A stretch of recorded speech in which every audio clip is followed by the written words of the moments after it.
Undefined ownership happens when no one is sure who should handle a task. Work slips through the cracks, and the whole team feels the impact. This often leads to confusion and blame.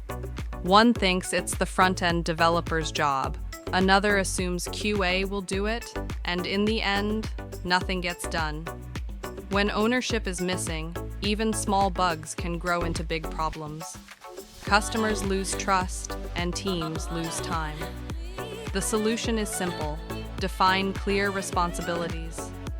Tools like the RACI matrix help assign ownership without overlap. Use project tools to assign every task. No ticket should remain unassigned. Everyone knows their part, and nothing is left behind. When responsibilities are clear, teams move faster, stress fades, and success becomes a shared victory.